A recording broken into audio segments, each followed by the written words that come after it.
आज हम विस्तार से समझेंगे कि प्रेरणा पोर्टल पर डीबीटी हेतु आधार वेरिफिकेशन किस प्रकार से किया जा सकता है। तो आइए हम समझते हैं कि हम अपने फ़ोन के द्वारा इस डीबीटी की प्रक्रिया को किस प्रकार संपन्न कर सकते हैं। इसके लिए आप अपने फ़ोन के गूगल सर्च में जाकर टाइप करेंगे मिशन प्रेरणा। आप देख रहे हैं यहाँ mission Prerna department of basic education आ गया है। हम इस पर क्लिक करेंगे। अब आपके सामने कुछ इस तरह का इंटरफेस खुलकर आएगा। यहाँ पर आपको 3 लाइंस दिखाई दे रही हैं। अब इन पर आपको क्लिक करना है। इस पर क्लिक करने पर आपके नीचे ड्रॉप डाउन में कुछ ऑप्शंस खुलकर आ रहे हैं, जिसमें आपको नीचे दिखाई देगा बैंक डाटा अपलोड। अब आपको इस पर क्लिक करना है। इस पर क्लिक करने के बाद आपके सामने खुलकर आ रहा है 3 ऑप्शंस आ रहे हैं, teacher login, user manual for DBT verification. मैं आपको बता दूं कि ये क्या है। यूज़र मैनुअल, आप डीबीटी के लिए जो यूज़र मैनुअल उसको डाउनलोड करके उसको समझ सकते हैं, पढ़ सकते हैं। इसके साथ ही user manual for DBT verification किस तरह से किया जाना है, इसकी प्रक्रिया इसमें दी गई है। आप इसको डाउनलोड कर देख सकते हैं, समझ सकते हैं। तो आइए हम चलते हैं अब टीचर लॉगिन पर। तो हम टीचर लॉगिन पर क्लिक करते हैं। आप देख रहे हैं आपके सामने कुछ इस तरह का इंटरफेस खुलकर आ रहा है। यहाँ ऊपर आपको 2 ऑप्शंस दिखाई दे रहे हैं, डीबीटी एंड बैंक अपलोड। अब आपको यहाँ पर डीबीटी का चयन करना है। डीबीटी का चयन करने के बाद नीचे आपको रजिस्टर्ड मोबाइल नंबर का ऑप्शन दिख रहा है। इसमें आपको वही मोबाइल नंबर एंटर करना है जो मध्याह्न भोजन प्राधिकरण में रजिस्टर्ड हो। यदि प्रधानाध्यापक का मोबाइल नंबर रजिस्टर है तो उनके द्वारा, और यदि किसी अन्य सहायक अध्यापक का मोबाइल नंबर भी मध्याह्न भोजन प्राधिकरण में रजिस्टर हो तो उस नंबर के द्वारा भी यहाँ पर इंटर किया जा सकता है। जैसे मैं एक नंबर यहाँ पर इंटर कर रहा हूँ।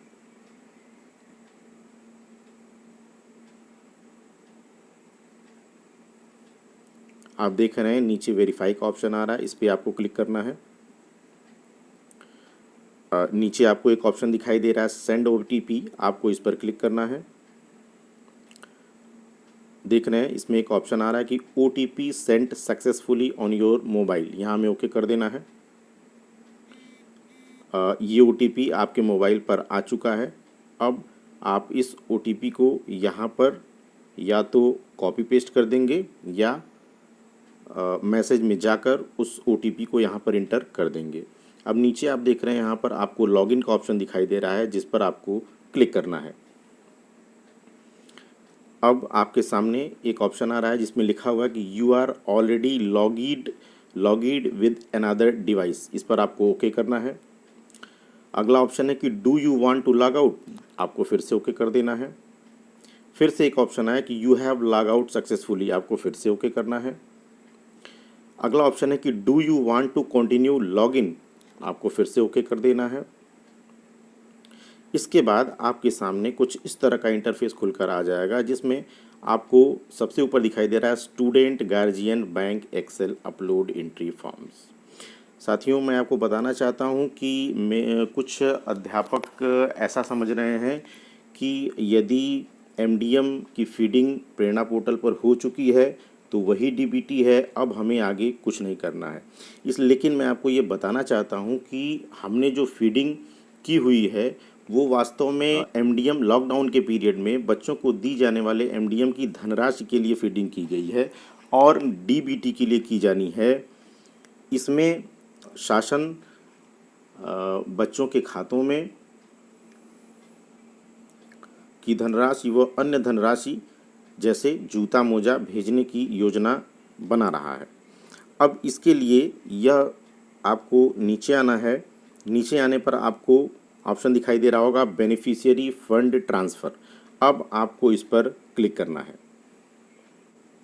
इस पर क्लिक करने के बाद आपके सामने कुछ इस तरह का इंटरफेस खुलकर आ जाएगा, जिसमें सबसे ऊपर लिखा हुआ है डायरेक्ट बेनिफिशियरी ट्रांसफ़र। उसके नीचे है टोटल एनरोल्ड स्टूडेंट्स, आप ये देख रहे हैं ये 341 दिखाई दे रहा है। उसके नीचे दिखाई दे रहा है कि पेंडिंग फॉर टीचर वेरिफिकेशन।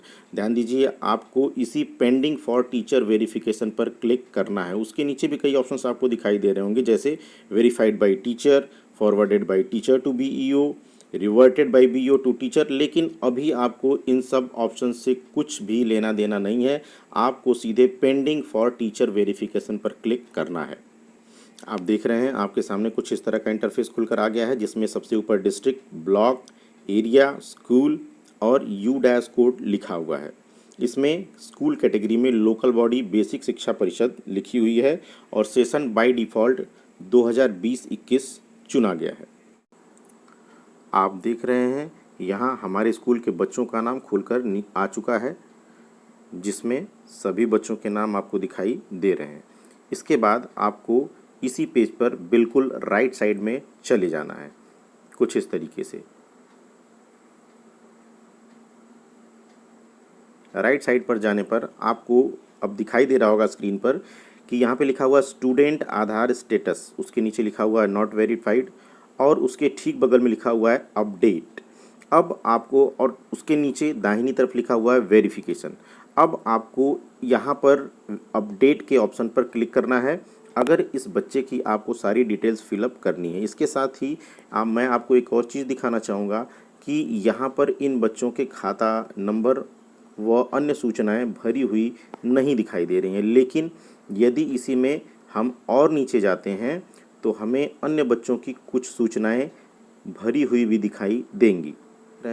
यहाँ पर हमें बच्चों के अकाउंट नंबर और ब्रांच की जानकारी शो हो रही है और इसके आगे भी हमें अपडेट का ऑप्शन दिखाई दे रहा है। अब हम जिस बच्चे को अपडेट करना चाहते हैं, लेकिन ध्यान दीजिएगा कि यहाँ हमें अपडेट सभी बच्चों को करना है। जैसे अगर हम किसी बच्चे के अपडेट के ऑप्शन पर क्लिक करते हैं तो कुछ इस तरह का ऑप्शन हमारे सामने खुलकर आ जाएगा। जैसे सबसे पहले इसमें लिखा हुआ है स्टूडेंट का नाम, student name Aditya, student date of birth, gender, class, address. अब इसमें आपको जो बच्चे का एड्रेस है वो फिलअप कर देना है। उसके नीचे एड्रेस लाइन 2 है, इसमें भी आपको बच्चे का एड्रेस ही फिलअप करना है। एड्रेस लाइन 1 में आप उसके विलेज का नाम लिखेंगे, एड्रेस लाइन 2 में आप पोस्ट ऑफिस का नाम लिखेंगे, एड्रेस लाइन 3 जो जनपद होगा वो लिखना है और पिन कोड के कॉलम में पिन कोड आपको लिख देना है। नीचे आपको दिखाई दे रहा है एक कंसेंट का ऑप्शन, जिसमें उसके नीचे लिखा हुआ है कि मुझे बेसिक शिक्षा विभाग द्वारा संचालित डायरेक्ट बेनिफिशियरी ट्रांसफ़र डीबीटी की योजना के तहत अपने आधार नंबर का प्रयोग केवल सत्यापन हेतु करने एवं आधार नंबर को स्टोर ना करने की जानकारी दी गई। मैं आपको बता देना चाहता हूं कि इसके लिए एक फॉर्मेट भी विभाग के द्वारा हमें दिया गया है, जिसे हमें गार्जियन से साइन करवा कर स्कूल में रख लेना है। इसके ठीक नीचे आपको एक आई एक्सेप्ट का ऑप्शन दिखाई दे रहा है, जिस पर आपको क्लिक करना है। इस पर क्लिक करने के बाद आपको नीचे रिलेशन विथ गार्जियन का ऑप्शन दिखाई दे रहा है। इस पर क्लिक करने पर आपको कुछ ऑप्शंस दिखाई दे रहे हैं, जैसे father, mother, grand mother, grandfather, local guardian. इसका मतलब यह है कि यदि अकाउंट नंबर पिता का है तो आप फादर, माता का है तो मदर, दादा का है तो ग्रैंडफादर और दादी का है तो ग्रैंड मदर। इनके अलावा यदि किसी और की खाता संख्या दी गई है तो वहाँ आपको लोकल गार्जियन फीड कर देना है। उसके नीचे आपको गार्जियन का आधार नंबर दिखाई दे रहा है। ध्यान दीजिए, यहाँ पर गार्जियन का आधार नंबर आपको बहुत ही सावधानी से भरना है। उसके नीचे आपको गार्जियन का नाम भरना है। इस पे लिखा हुआ कि केवल आधार कार्ड पर अंकित नाम ही लिखें। अब प्रश्न ये है कि आधार कार्ड पर अंकित नाम हमें कहाँ से मिलेगा? तो हमें जिस गार्जियन का आधार कार्ड हमने ऊपर भरा हुआ है उस आधार कार्ड पर उसके नाम की जो स्पेलिंग होगी वही स्पेलिंग इस कॉलम में हमें इंटर करनी है। उसके नीचे जेंडर का एक ऑप्शन दिखाई दे रहा है, मेल या फीमेल, तो हम इसमें से जेंडर का चयन कर लेंगे और नीचे क्लिक टू वेरीफाई आधार पर क्लिक करेंगे। अब इसके आगे यदि वह आधार नंबर और उस आधार पर उस अभिभावक का नाम बिल्कुल ठीक होगा तो ये वेरीफाई हो जाएगा। मैं आपको कुछ करके इसमें हूँ, जैसे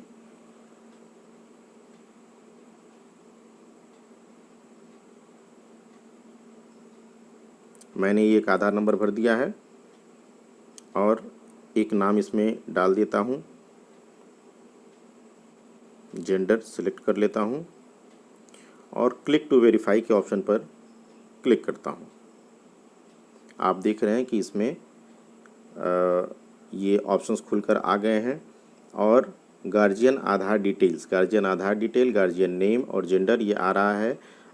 नीचे ऑप्शन आ रहा है कि आपके द्वारा भरी गई अभिभावक की जानकारी स्क्रीन पर प्रदर्शित है। आधार सत्यापन से पूर्व सभी जानकारी दोबारा जांच लें और यदि कोई त्रुटि हो तो कैंसिल कर संशोधन कर लें। अब यदि ये जानकारी सही है तो आप प्रोसीड के ऑप्शन पर क्लिक करेंगे।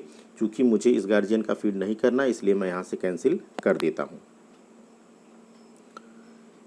आधार वेरीफाई करने के बाद आपको नीचे गार्जियन बैंक डिटेल्स का ऑप्शन दिखाई दे रहा है। इसमें आपको उस गार्जियन के बैंक का IFSC कोड, उसका अकाउंट नंबर जो कि पहली बार इंटर करने पर स्टार के फॉर्म में आ जाएगा और दूसरी बार अकाउंट नंबर फीड करने पर वो अकाउंट नंबर हमें दिखाई दे रहा होगा। उसके ठीक नीचे बैंक का नाम, उसके ठीक नीचे ब्रांच का नाम और ब्रांच का एड्रेस।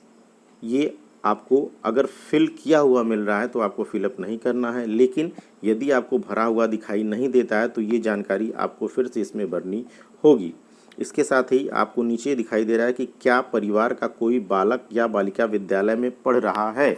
यदि इस परिवार का कोई और छात्र आपके विद्यालय में नामांकित है तो आप यहाँ पर हाँ भरेंगे और यदि नहीं है तो नहीं भरेंगे। इसके साथ ही यदि छात्र से संबंधित दर्ज जानकारी में कोई त्रुटि है तो उसे सही करने के लिए यहाँ चेक करें।